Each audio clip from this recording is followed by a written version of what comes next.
chào nhí chiếm si kinh hạ mang heo trọn hi yên nhí nhìn bụi nhà lại chi thôi an gian khi phong ly ôi kiên ma mò ăn dung gì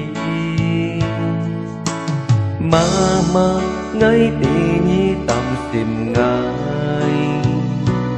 hệ con ta thiên chín hình con ca theo ngài mà ôi phin ó cả ôi khay lo còn hi ngày chiều chi tổ hồ cổ nhịp chi nhà cây xéo xuôi chế ngã cây phôn hi hay chiều mây xanh xe ôi công ty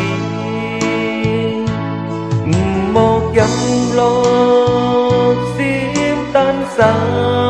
âm hi lại chi chít khiến tròn cho phan nhị kiên hàng chỉ kiên mà chịu piang si tam xin giá si trao lời chàng hành yêu nhà xe phố bồi cháu cũ nhi tàu lo dùng chân sẽ sống mà truy hô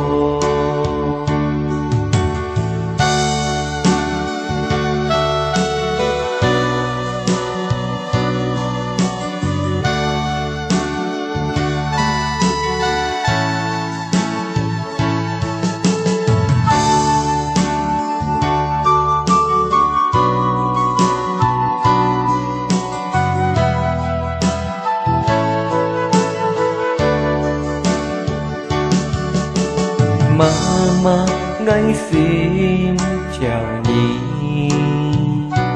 chiếm si kinh hạ mang heo trọn hi yên nhí nhìn bụi nhà lại chi thôi an gian khi phong ly ôi kiên ma mò ăn dung gì mà ngay đi ni tâm tìm ngài hệ con ta thiên chín hình con ta theo ngài